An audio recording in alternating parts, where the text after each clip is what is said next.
Michelle, this has been so fun doing this thing where we decided to bring on new guests for the new year. New year, new guests. This segment, we've already brought on some fantastic people so far. And when we decided this, it was another person that I'm like, we need to put this person right at the top of our list, because when he discovered our show, he just got it right off the bat. He got our mission statement and nailed it. Right, Michelle? Absolutely. Absolutely. And, it's always fun to find new podcasters to listen to as well. So it was a real treat getting to listen to him and start to get to know his family. And I don't want to spoil any more because I know he has a lot to share with us. Yeah, and he does a great show, talks a lot about Disney, but also talks about a couple other things that we love too. Sports, which we're big fans of, and beer, which we're big fans of. So he's all around great guy. Yeah, it was like a show that called out to us, and we couldn't be more excited to bring him on now. Chris Maza from the Mazas Musings Podcast. Welcome to the Hyperion Adventures Podcast. Well, thanks for having me. I'm really excited to be here. I've loved your show. I discovered you probably about a year ago, around when I was starting my podcasting journey, and now it's can't miss. So thank you for having me. It's really an honor. Wow, the honor is all ours. And by the way, I listen to your shows, and you throw out our name regularly on your show, and I'm like, you don't deserve as much credit as you're doing, but we really appreciate it. Thank you so much. But we love your show, and we love your family, as Michelle was just mentioning. You're all adorable. A lot of times you do the show yourself, and sometimes you bring on other guests, but you also bring on your wife, Eileen, from time to time. Have her come on the show. Your daughter, Megan, is just fantastic and adorable, and she comes and joins you, and now apparently she has I was gonna say, I love her new segment. Jokes. That's awesome. I love kids telling jokes, and your daughter's fantastic, so that's great. So great idea. Yeah, really, really fun. And we're going to talk about your show, but first we need to get your origin story. How did you get to fall in love kind of with Disney and going to visit Disney parks? And then how did you decide to kind of move it into this world, this wonderful money-making world that we're in, not really, of doing podcasting? I was someone who, growing up, I wouldn't say that I was part of a Disney family. I was part of a family that was fortunate enough to go to Disney World, to Walt Disney World, a few times over the course of my life. But I wouldn't say that I was part of a Disney family or really invested in it. It wasn't until I met my wife, Eileen, that I truly started experiencing it in a different kind of way. We went to Disney World for our honeymoon. It was Eileen's request, and at the time I was just kind of like, yeah, okay, that would be fun. Sure. Yeah, I'm not a big beach guy, so I figured Disney's the kind of thing that, we'd always be doing something, which is what I'm kind of looking for in a vacation. So we did it, had a bunch of fun, decided to go back for our 5-year anniversary. And then the plan was, okay, we'll do that every 5 years. And then it slowly became, we were doing it much more often than every 5 years. And then we talked with a DVC agent and thought about that. Then we found out Megan was coming along, and we decided, well, we're not going to go to Disney less with a kid.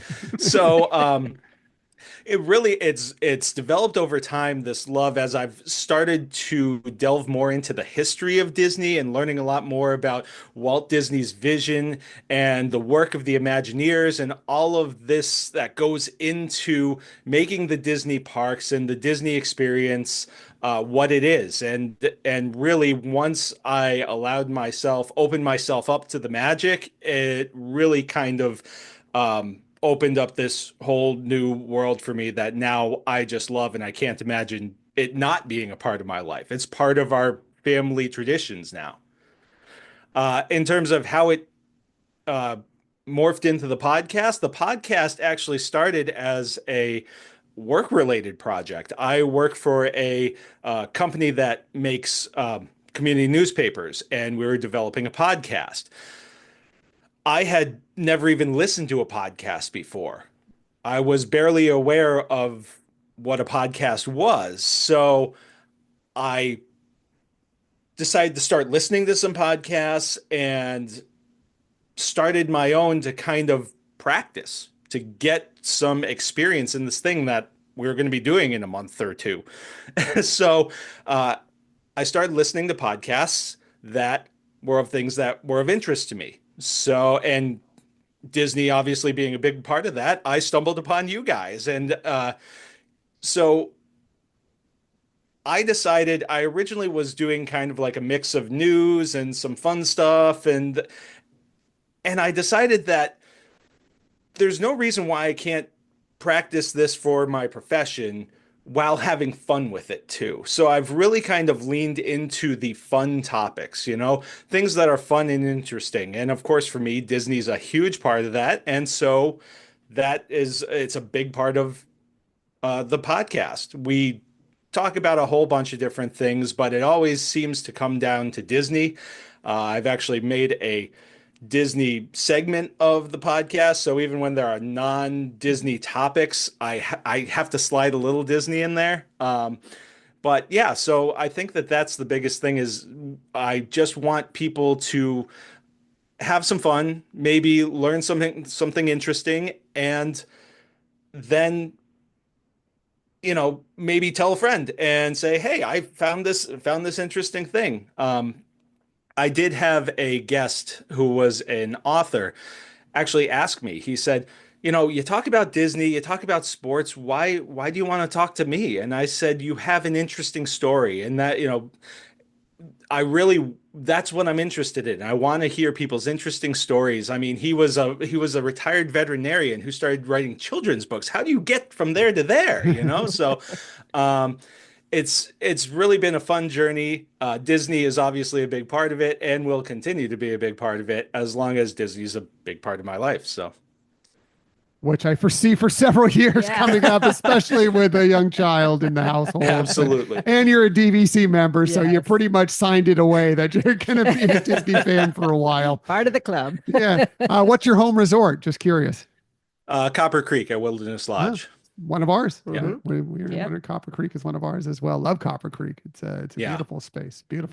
But so I love that you are. Yes, you talk Disney, which is something you love, but you talk about sports. As I mentioned, you talk beer occasionally. You talk to people with interesting stories to tell.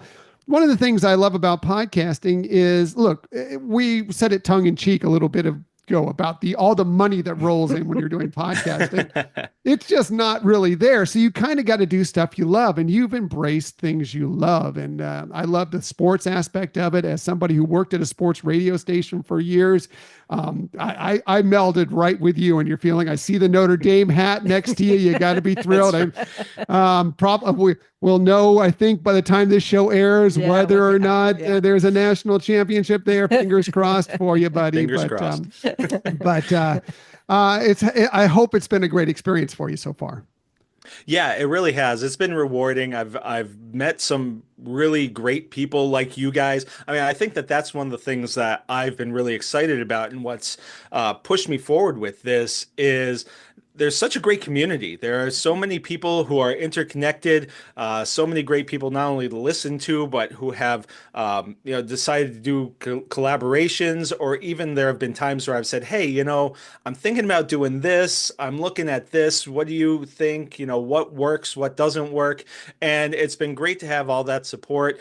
I I do mentioning football. I was watching Texas and was thinking, "Oh, I wonder how the Disney Assembled folks are dealing with this," and just kind of threw something out there on Threads as kind of a wellness check. And so yeah, it's a fun community to be a part of. I think that a lot of the things that I love about the podcasting community are the same things that I love about like the craft beer community. Is a lot of it is just based on good people doing fun things and supporting each other. So it's really great. Yeah, absolutely. And I think one of the things that really comes through in your podcast is you have like a very natural genuineness. Um, I don't know if call it organic, but the just the way you present things when you're interviewing people, it seems like you really do a great job drawing out from them, and making them feel comfortable. You can tell it is that, and I see that a lot of times too in your interactions through social media. It doesn't seem forced, it just seems very organic, and I love that. Well, thanks. I think that some of that is my journalistic background. I've spent a lot of years as a reporter. I'm an editor now, so a lot more behind the desk. But I spent a lot of time in my professional life telling people's stories. So this feels kind of natural in a way. I'm still not used to hearing my own voice. That's still something that I've not adjusted to. But I think just in general, I think I have been able to take some aspects of my professional life and other aspects of my life to kind of make this what I think is pretty successful. So I appreciate that. Well, again, we love your show. We think it's fantastic. Everybody should check it out for sure. Again, if you love Disney, there's plenty of Disney there. But if you enjoy a few other things, good storytelling, as he mentioned, sports, beer, there's all sorts of stuff. There's something for everybody on your show, and we really appreciate that. So let's talk a little bit about your Disney side.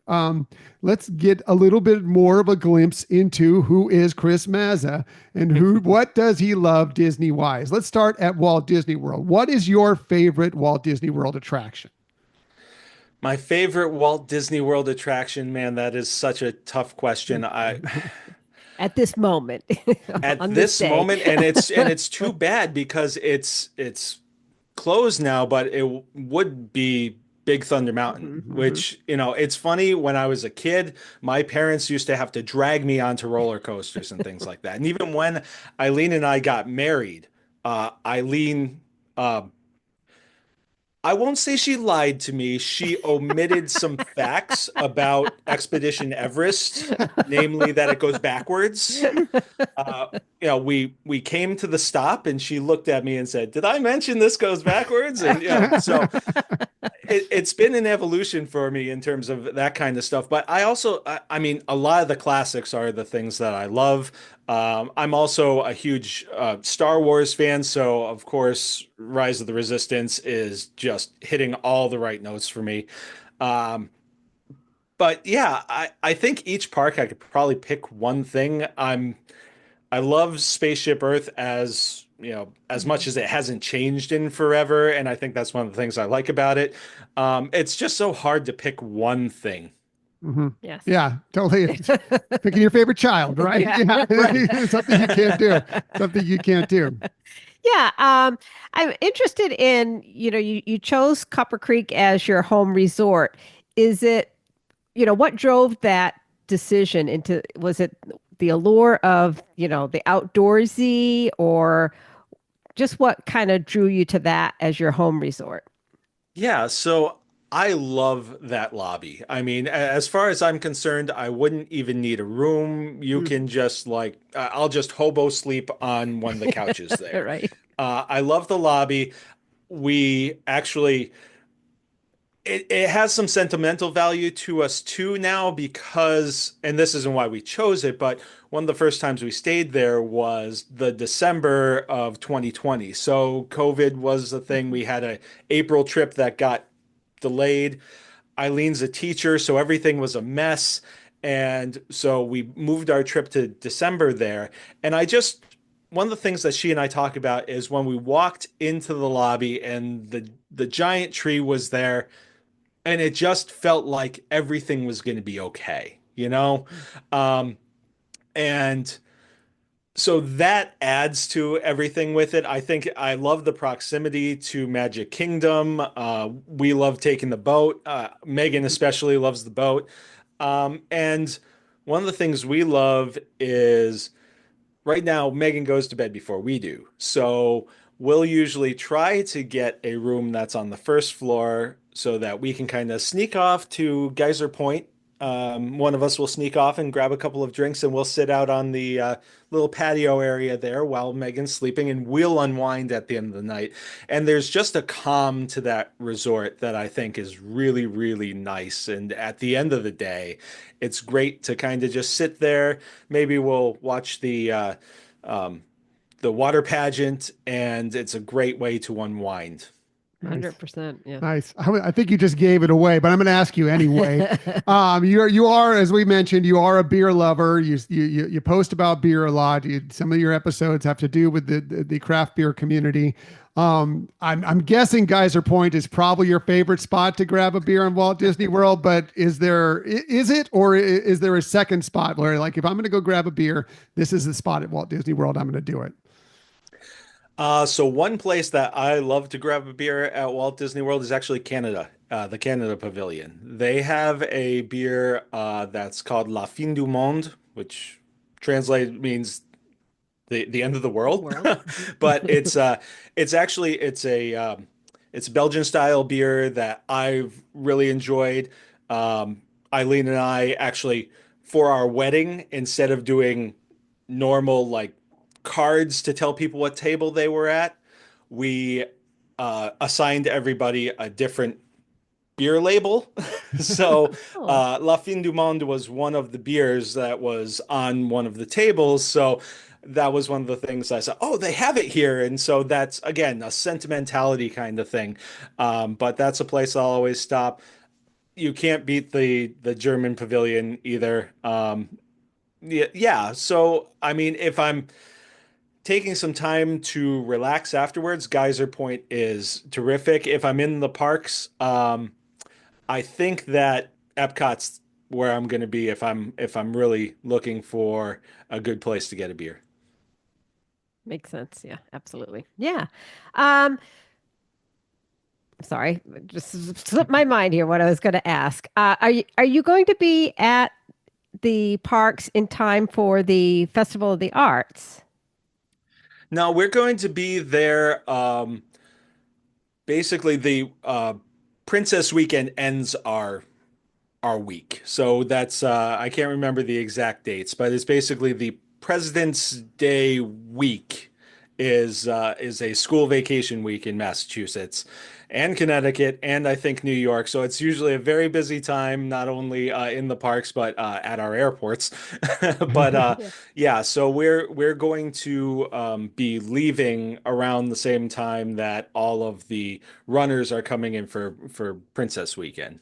Okay, I was going to ask you if you were going to be there for Princess Weekend. I know you are. We've been on Right. your show to talk about Run Right. Disney, and I know you Yeah. are a Run Disney racer. Are you there for Princess, or is this just you're just barely missing it? No, we aren't doing Princess this time. It's a little bit harder to plan when you've got the little one. The last time that we did Princess was 2023. Yeah, 2023. We did the Fairy Tale Challenge, which is the 10K and the half marathon, and we brought my niece along with us to watch Megan while we were running because we couldn't leave obviously Megan alone in the hotel room by 3 herself. a.m. So she probably wouldn't have noticed, but um, but yeah, so and that ended up being an interesting experience in and of itself because then my sister uh, decided that she was going to come along too and brought another one of my nephews, and so it ended up being a very, very interesting trip for sure. And in addition to the running, I'm looking forward to running again. But I think Princess is pretty much the weekend that works with us and the school schedule too. So we're not doing Princess this year. Next year we're doing a cruise on the Destiny during that time period. So it's probably going to be a couple more years, unfortunately, before we're going to be able to do another race. But at that point, maybe Megan will be able to do it with us. That'd be Oh, fun. that's That'd be a true. lot of Yeah. fun. Yeah. Yeah, I Yeah. hope so. Hope so. I'd love to get you out there for Run Disney Weekend. I was hoping you were going to be out there for Princess because we're going to be out there for Princess. So Yeah. I was really hoping we get to run with We, you. But either way, you yeah, got a we fantastic trip come. ahead. Sorry to interrupt. We come back on the Saturday, so we'll be there. I think the 5K is on the Friday. Is that? I Mm-hmm. But Yeah. so we'll be there for the 5K. We'll probably see some people with medals around, but we're taking off that Saturday, unfortunately. We're running the 10K, so maybe we can find a way to connect on the Friday night. That might be fun if we can. We'll see. Yeah. But I'm not going to mess with your schedule and what you guys have fun planned. But, Right. maybe we Especially can on find your a way to last go grab a evening. beer somewhere. Maybe Geyser Point or something. We'll That would be great. Yeah, definitely. So, what is your favorite Disney movie? Like, if you had a go-to movie, what Disney film would be your favorite? I love The Lion King. I think on top of everything else, I was right around, the prime age for that. We didn't go to the movies a lot when I was a kid, but that is one that even now I vividly remember going to the theater with some friends, and just even that opening scene, which of course we had all seen before in previews and stuff like that, but seeing it on the big screen just created this sense of awe. Every time I see that movie, it's it still stirs emotions. As I've gotten older and now become a dad, it's different emotions, but it's I think that's really telling of a great movie is as you move through life, it still has significance to you, even when you're not in the same place you were when you first saw it. Yeah, the relevance of it. Yeah. Yeah. Yeah, definitely. That's a masterpiece for sure. It's one of the best ever. Yeah. Yeah. Ask me on any given day, that might be my favorite as well. So I totally appreciate it. And hey, the Festival of the Lion King out at Animal Kingdom. There's very few shows. Maybe the Frozen sing along, a little bit celebration of Frozen, but no, pretty darn good. Pretty darn good. So let's talk about, you've mentioned many times your trip's coming up here. I know you're excited for it. You've been talking about it for several days here. What are you most looking forward to on this Walt Disney World vacation you have coming up soon? I think that one of the things that I'm really excited about is this is the first time that we've been back to Animal Kingdom in quite some time. I think the last time that we went to Megan doesn't remember the last time we were at Animal Kingdom, so it was long enough ago that it might have been 2019. She might have been one, but this is going to be a really eye-opening experience for her. Obviously, Dino Land is in its transitional phase and everything, so it's not going to be the full experience that we once had. But I think that, especially with her curiosity and her love of animals, that this is going to be something that's going to be a lot of fun. I just every time that we go, there's a little something different where we try whether it's a different place to eat or a new ride. We're taking Megan on a couple of new rides as well. As she gets bigger, that's going to be kind of a thing to graduate. She's going to try Tiana's for the first time. We had the pleasure of experiencing Tiana's at the Halloween party that we went to over the summer. But this is the first time that Megan will experience it. So, and Megan is also experiencing Expedition Everest for the first time. So yeah, it'll be brave girl. we told her, we'll try it once. If you never want to do it again, then that's, but we're gonna try it once. I think that sounds like Michelle on Expedition Everest. Yes. Tried it once, never gonna try it again. One and done. We all have our things that we sacrifice. Eileen is not a big fan of the teacups, but she goes on the teacups because I love the teacups and Megan loves the teacups. I don't know if there's anything that I really am just like no to that. But because I think even like the princess interactions and things like that, I enjoy.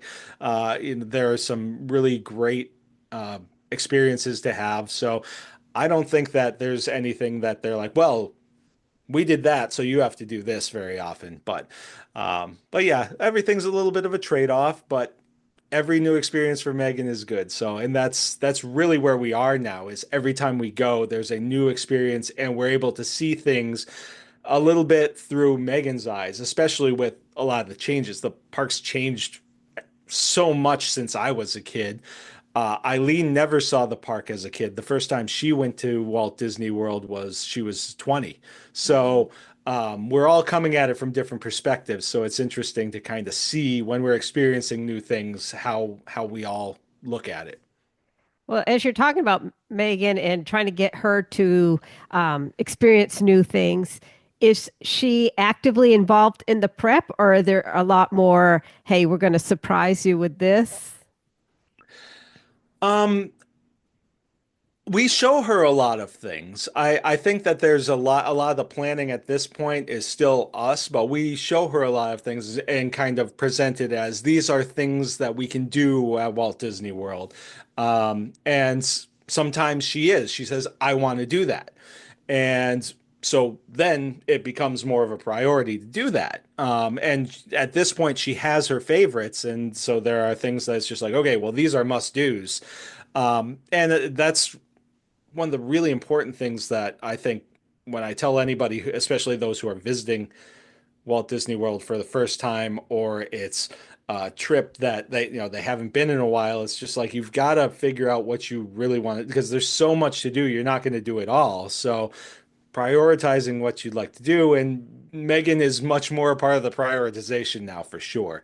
The actual planning out, I'm not sure at this point if she'd be more of a help or more of a distraction, but her input is duly noted, we'll say, when we're planning. Are there any dining spots you're really, really excited to hit up? Maybe either some that you've hit before that you know are your favorites, or some that maybe you haven't tried yet that you're looking forward to sampling on this trip? So we're doing Chef Mickey's for the first time. So we're excited for that. Megan is regularly says Mickey is her favorite guy. It's not me, it's Mickey. So it's a real struggle for me because Mickey is Megan's favorite guy. Mickey is also Eileen's boyfriend. So so it's a little rough for me, but we take every opportunity we can to meet Mickey. So we're doing Chef Mickey's for the first time, which is really great. We're going to go back to Tusker House for the first time since the last time we were there. The characters were back, but still distancing. So we're going to do the brunch there and experience that, kind of full-fledged. The last time that we did that, when the characters came to the table and everything, Megan was one. So she had just turned 1, and her favorite thing to do was try to grab characters' noses. So basically every picture we have of Megan, she's reaching for the nose. So it'll be, again, fun to see this through her eyes now at a different point in life. So those are a couple of the dining spots that we're looking forward to. We may we have a couple of non-park days mixed in there, so we may end up at Whispering Canyon, which we always love at Wilderness Lodge. But so there are a couple of things that are still kind of up in the air. There are a couple of places that we like that we might see if we can get into, but yeah, and there's always the chance that we might try to slide into Oga's as well. And I honestly, being truthfully, growing up, I was more of a Star Wars fan than I was a Disney fan per se. I liked Disney movies and stuff like that, but Star Wars was a big thing for me. It's funny, I grew up in a period of time where it was after Star Wars was cool the first time, but before it got cool again. So, it's funny to kind of now see it kind of. It's nice to see a larger appreciation for Star Wars, and now that it's part of the Disney universe as well, it's the best of both worlds for me. Well, I'd like to say that I did this for you, but I am wearing my Star Wars shirt. That was planned out. I had that, I knew that was, something that you'd appreciate. I need to know where you got that shirt. That's a great shirt. I know, isn't it a great shirt? Yeah. It's actually kind of old, but I I only wear on special occasions. Yeah, so I really don't pull it forget out she that has much. that shirt because she wears it so infrequently because she's like babying it. Yeah. She wants to make sure it lasts as long as possible. We're hoping that we'll be able to. I think he's still at Walt Disney World. Mando and Grogu, are they Yeah, at? they were so. a few months ago, and I Yeah. assume they're Yeah. still making appearances. Yeah. Yeah. We're I'm hoping that we'll be able to spot them. Megan loves Baby Yoda. She's never seen a minute of The Mandalorian, but she loves Baby Yoda. So that would be a nice surprise for her. I haven't told her that he's around there because I don't want any Just in disappointment case, if we right? Yeah. don't. But so it'd be a nice surprise if we happened upon them. So. Oh, sure. hoping so. Yeah. So Yeah. we've talked about Star Wars. And I know that this was something that you were really excited about, and we're a couple weeks away from it now by the time this airs. So we need to talk a little bit about Skeleton Crew. What did you think of Skeleton Crew, Chris? I absolutely loved Skeleton Crew. I think that Skeleton Crew was exactly what Star Wars and the Star Wars fandom needed right now. I've been hard pressed to find somebody who has been like, oh well, this is just terrible. There's been so much of the back and forth about whether or not this show is good or this one isn't. This brought much more light and fun kind of feeling to Star Wars that I feel like was missing. There's certainly some silliness, but there was also intrigue. Those kids were great. I mean, I've fallen in love with those kids. I've seen some of the behind the scenes or the interviews with them, and they seem like they're great kids offset too. But overall, I just absolutely loved it. I had a what turned out to be a terrible prediction on what was going to happen, but I was a little bit pleasantly surprised with that series. I really loved how much they drew in from other things. There was certainly a lot of nods to Spielberg in there and stuff like that, but also a lot of references to I mean, obviously it's a pirate show, but there are a lot of references to like Treasure Island and even like SM-33. It looks like Smee, and so there were all of these nice little touches. You could tell that this was very well thought out. It was brilliantly cast. I thought that Jude Law was terrific, and I'm not doing any spoilers here because I know I'm the kind of person who's usually like 2 months behind on stuff. The fact that I'm up to date on this is pretty astonishing, and it also speaks to how great this was because I'll put something down if it doesn't have my attention. But yeah, I'm rambling on a little bit, but No. I highly recommend this show to anybody who hasn't watched it. You don't even necessarily have to. It certainly helps if you're familiar with more Star Wars, but I think somebody who isn't terribly familiar with Star Wars could sit down and watch this and just enjoy a really fun adventure. Agreed. Yeah, and what I'll say about it is that one of the things I love about it, and I've discussed this many times, is I feel like so many adults have lost the fact that Star Wars was built for young children to enjoy. George Lucas would say that himself. It's for somebody around a 9-10-year-old boy to enjoy. Yeah. But boys, girls, it doesn't matter.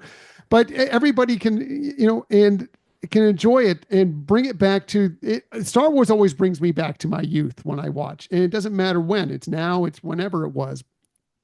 And I felt like this really effectively did that, being able to see the Star Wars universe through these kids' eyes and what was going on. And I also loved about it that it wasn't like so many Star Wars things are about, oh, this galaxy possibly ending situation, or everything was so heavy and this is just, yes, I mean, there were some definite circumstances, some peril involved, but nothing felt like it was so heavy and everything meant so much, the entire universe. It was just an adventure. And as you mentioned, a pirate adventure for these kids. And I really got a kick out of that ride.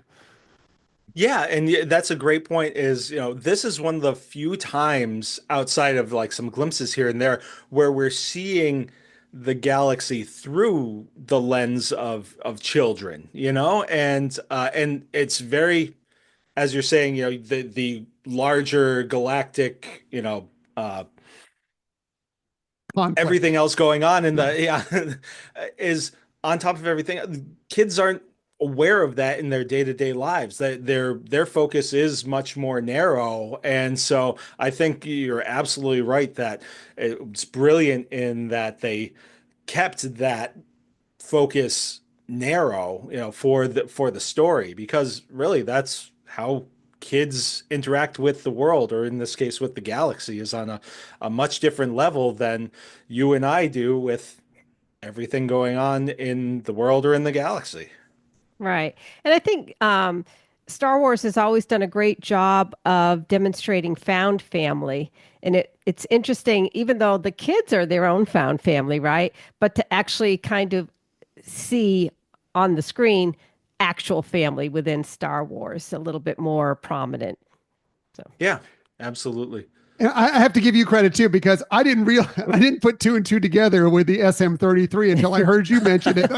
Oh, it's I know, he me. told me. He said, That's great. So I got to give you credit for pointing that out to me, because I don't know if I would have gotten that right, because I didn't see it spelled out. I just heard SM-33, or just called 33 most of the time throughout the series. Right. So.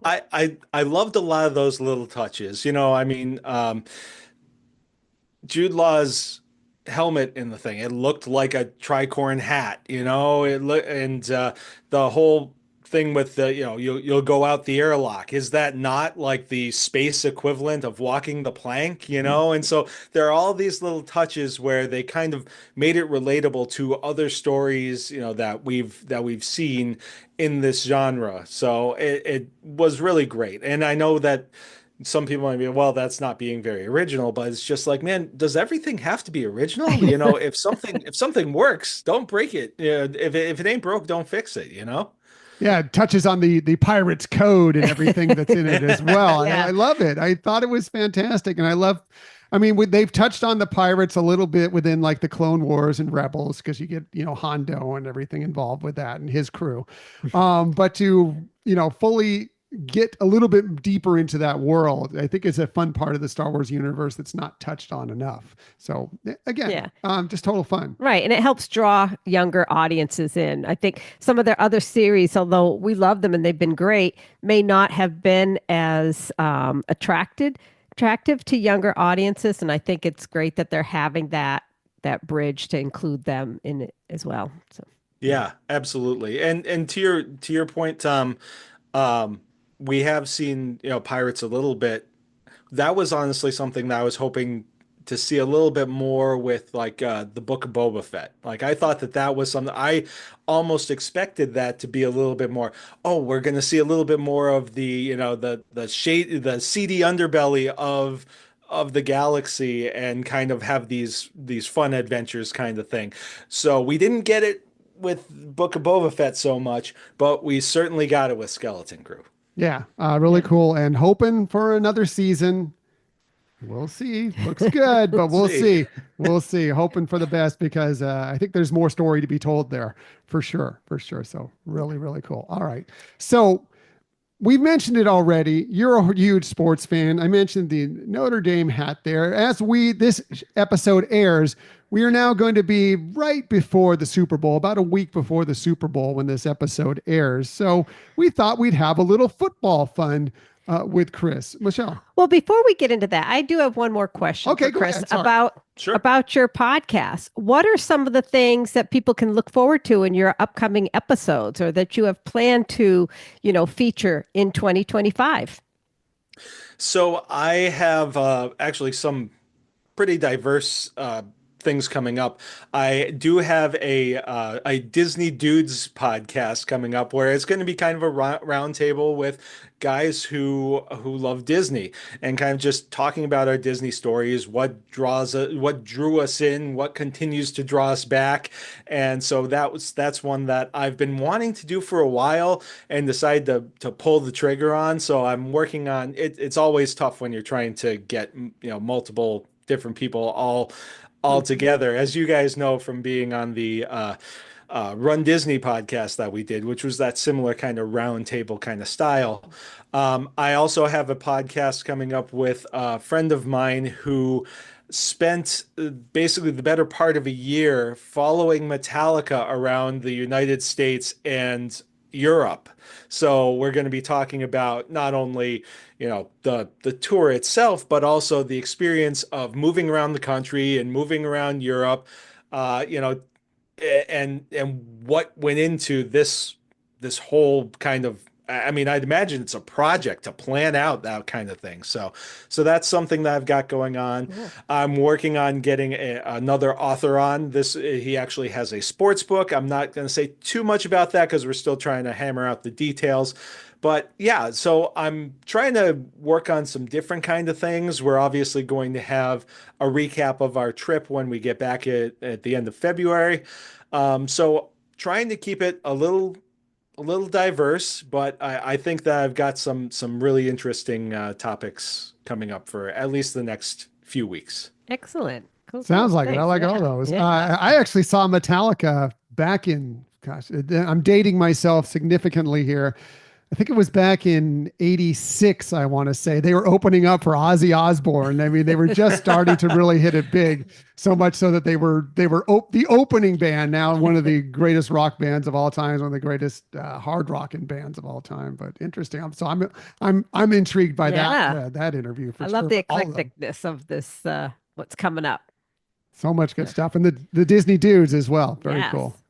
So anyways, I'm sorry I interrupted. No, as Michelle always, I'm like, oh, let's keep moving forward. Michelle's like, hey, we need to learn more about his show. She cares more, not cares more, but Michelle, she's the best. So she's going to make sure that our guest is taken care of. Whereas me, I'm like, let's get to sports. All right, so we can get back into your game. That's it. I like my little game. I like my little fun game. So we are approaching the Super Bowl here. We recorded this a couple weeks earlier, so who knows what teams are involved in it, but it's bound to be exciting. We always get excited for the Super Bowl. It is a pseudo-national holiday, definitely in our house. Sorry, your Patriots just barely missed out on it this year, Chris. Sorry, they were close, almost there. But they've been there so many times. It's like old hat for them. It's funny because I think about how fortunate we were over that time, and it's just like, yeah, but I still want more. Of course, always.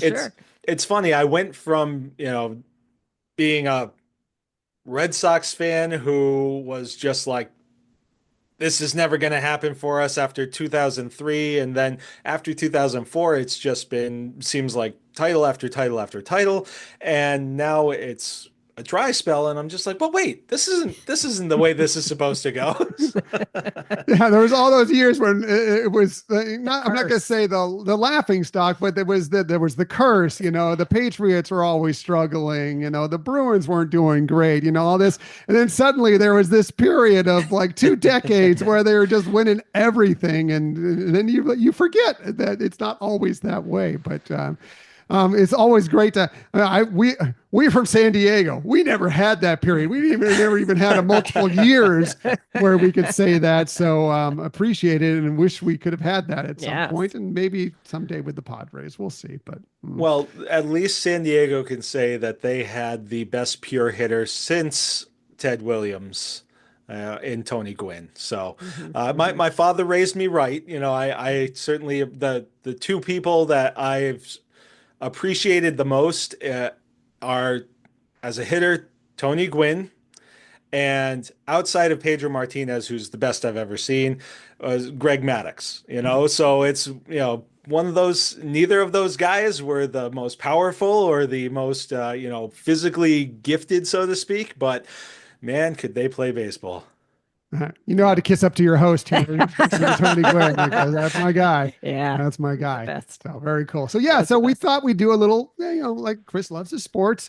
We do a little game getting ready for the Super Bowl, but we're going to build out a football team, some key positions. We're not going to do 11 on 11 here, just some key portions of a football team with Disney characters, So basically we're going to do coach, quarterback, receiver, running back, and just somebody who's kind of a defensive stud to kind of fill out a football team using some of your favorite Disney characters. Something I think you could play along with at home and enjoy. But Chris, you're our honored guest. Let's go and hear who you would have to fill out your Disney football team. Okay, so the first thing that was on the list that you guys sent me was coach. And of course, in New England, we've just been going through a whole thing with the coach, so it's been top of mind. And so I've been thinking a lot about what makes a good coach. And I came up with, so coaching my team is Tiana. She's all about the hard work. She's all about the hard work. And more than that, when you're putting together a game plan and when you're putting together a playbook, it's not all that different from putting together a cookbook with recipes. What's going to work with what? What combinations are going to go well together? So I think that just that way of thinking is a great way to lead the team. So I had Tiana as the coach of my football team. I love it. That's a good start. That's right off the bat. Yes. That's perfect. Let's go ahead and continue on. Let's go ahead and go through your team first, then we'll do Michelle, and then we'll do my team last as the last place team here. So I felt for quarterback, I couldn't go any other way but Mickey Mouse. He's just he's the leader, and you always need a strong leader on the field to back up what your coach is telling you. So Mickey is just, he's so dependable. You can always rely on him, and so yeah, he's the quarterback for my team. Running back might be a little odd, but I had Pumbaa. I gotta say, Pumbaa did a heck of a job evading Nala for a while until he got himself stuck under the tree. So, I gotta say, especially for someone with that build, it's a unique skill set. And then charging into the cave with the hyenas shows that he can, that he's not afraid to also mix it up. I think that I'm someone who loves the old school fullbacks, so I kind of was thinking about that. So Pumbaa at running back. I know I could have just gone with all Incredibles superheroes for basically everything, but I did, if you'll allow me, I did choose one for wide receiver. I chose Dash. Now, few things here. The agility that he was showing running through the jungle on the island, first of all, and then the way he's able to stop on a dime and change direction while running on water. Good luck covering that. And then, when they're battling the robot and Bob throws him the remote, some great tracking ability there to catch it on the fly. So, and of course, being a New England fan, we're very familiar with the little fast guys playing receivers, so it just felt right. And for defensive, I don't think this one will need a whole lot of explaining, but for a defensive stud, I went with the Beast. And I don't, I think that one kind of speaks for itself. Exactly. I like it. That's a awesome team. Darn good team right there. I like it. Top to bottom, coach to defensive stud. That's a pretty well-rounded Disney football team. I like that a lot. Tough to beat. I don't know, man. I don't know. You got the bar set high for you to top that, Michelle. Michelle's at the best at everything, but I don't know. That's going to be a tough one to pass. But let's hear. I don't know. I'm thinking of doing an audible here and letting you go next. You want me to go next? Unless you have a reason to finish. No, that's fine. All right. I can go next. You go next. All right. So let's go ahead. So we'll start with coach. For me, there is the ultimate Disney coach. We've seen him coach. He has coached a pseudo god. We got to have Phil from Hercules as your coach. He knows how to plot he knows how to inspire. He knows how to pull back, and he knows how to get you a little angry at him at times too, where sometimes you got to get a little angry at the coach and take it out on the field. Phil is the ultimate coach for me from Hercules. I think he has to coach my team. As far as quarterback, well, I want somebody that is strong in the pocket, knows what he's doing, and under pressure can make things happen, not fail under pressure, not panic. Buzz Lightyear is that guy for me. Buzz Lightyear is the ultimate Disney quarterback because he can make things happen. He can move around a little bit. You've seen his moves. He can dance. Yes. That's right. And under pressure, he's only going to get better as it moves on. So Buzz Lightyear is my quarterback. Running back, I'm going to use one of your guys, Chris, but I'm going to use him on the other side of the ball. Running back is the beast for me because I just feel like he can move. He's strong. He's got some speed as well. Plus, the nickname, the beast, it's going to sell a lot of merchandise. Here comes the beast at you from the running back position. For receiver, I'm also going with the Incredibles, but I'm going a different direction. I'm going with Elastigirl. Mrs. Incredible, because you cannot overthrow Elastigirl. You can throw it anywhere in the field and she's going to find a way to catch it and get it moving along. And you've seen her. She's shifty too. She's got some agility. She can move out there on the field. I think she'd be an excellent receiver. Yeah, Chris. When you talk about catch radius, there's none better. Like, you can forget it. You just hawk it in the air and she's going to come down with that ball for sure. For sure. And finally, my defensive stud. Well, hashtag real men love Frozen. He looks like a linebacker. Marshmallow is set to be my defensive stud. He's scary enough that he's, you don't know if you want to run at him, but he's just built like a linebacker out there. He's going to be able to guard the end zone and keep you out of it for sure. So that's my defensive stud. And that's my Disney football team. Michelle. Well, that's a great team. I do have a comment though on your quarterback. I would have really kind of thought from Toy Story, you would have probably picked Woody since he runs very much like one of our favorites. Yes, I've thought about that. San Diego quarterbacks. Phillip Rivers. We love Phillip Rivers from when we were Chargers fans before they moved to LA. Phillip Rivers is still one of our favorite quarterbacks of all time. And yes, they do run very similarly, but that's not necessarily a plus. Let's be honest with you. That is not a positive. That was not Phillip Rivers' game by any stretch of the imagination. He ran somewhere between Woody and a baby giraffe. I think that's what we figured out when he would actually have to get out of the pocket and run anywhere. Yeah. Funny. It was a good point, Michelle. All right. Your turn. All right.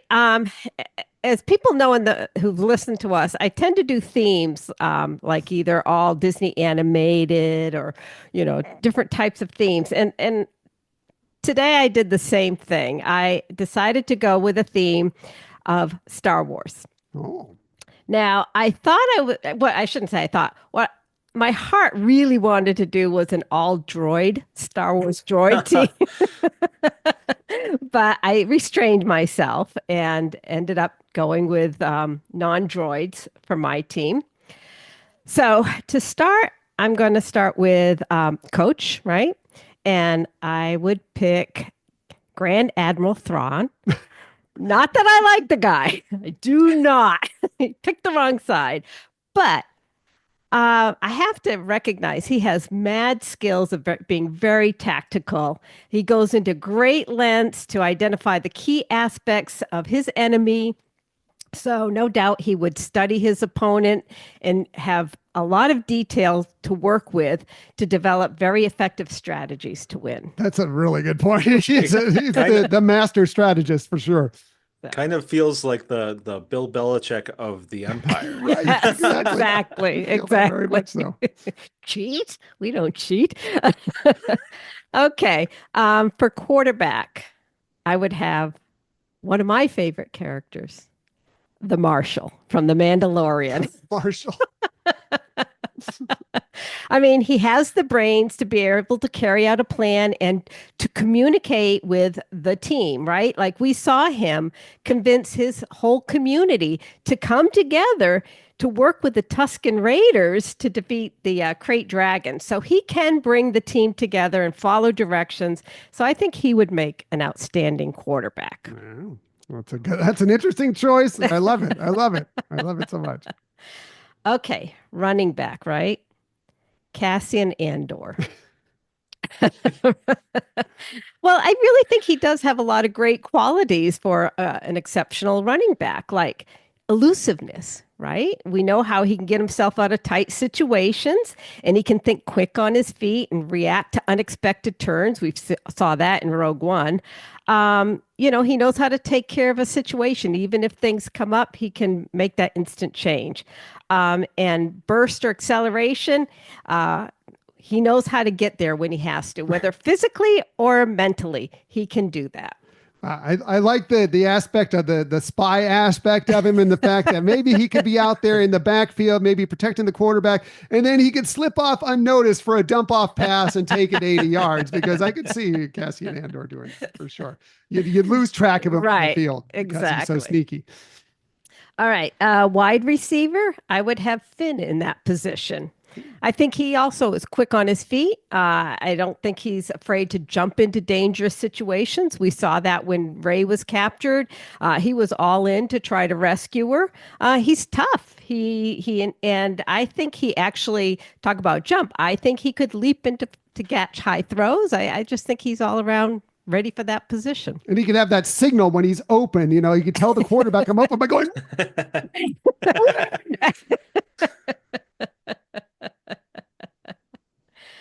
All right, my last one, right, for defensive stud, Hunter from the Bad Batch. I think no one can deny how strong he is, how skillful he is at being tackling members of other teams, right?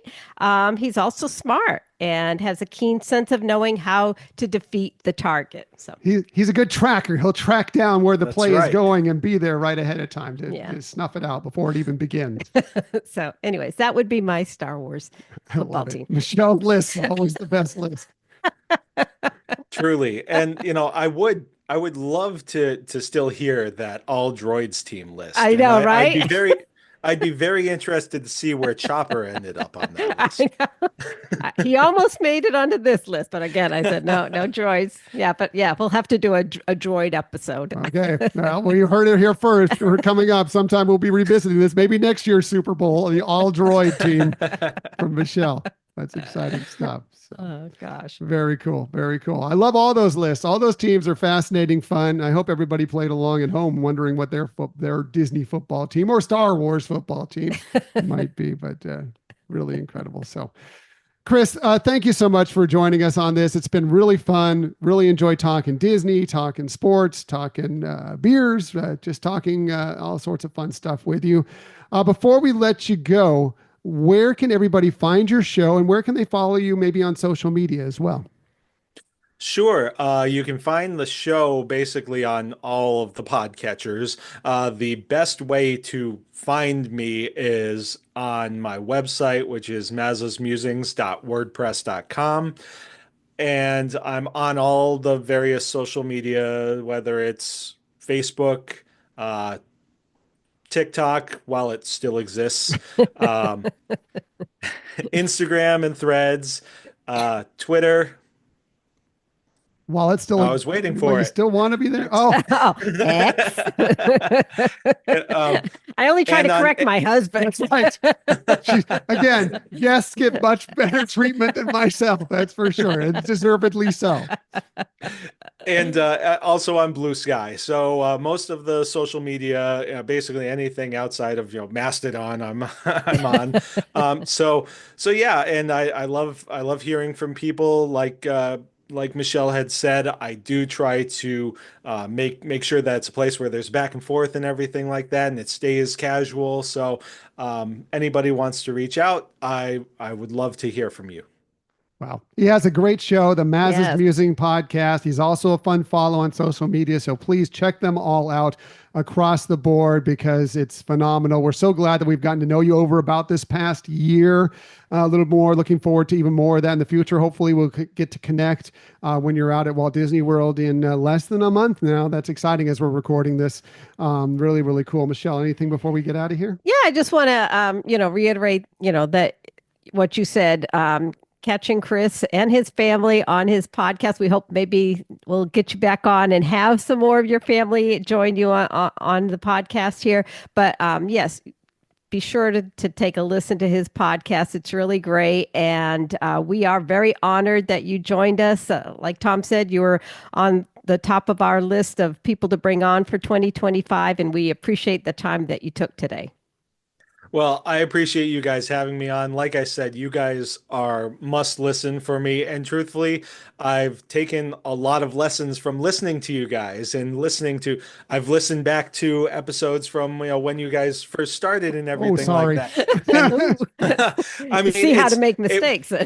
But it's great to understand that this is a growth process too. And so, we're all learning, we're all evolving. And so I think people, even if they go back and I'm not advocating that they go listen to my first few episodes, but even from then to now, there's such a difference. And I think it's great that this is a community that really fosters and encourages that and really helps boost each other up. And so opportunities like this to talk with you guys, I just absolutely love it. And thank you very much for having me. No. Well, it's been our pleasure. Thank you so much. We're honored that you were willing to take the time. I know your schedule is very busy, and we really, really appreciate you joining us again. Chris Maza from the Mazas Musings Podcast. Thanks again for being on the Hut Creative Podcast. Thank you.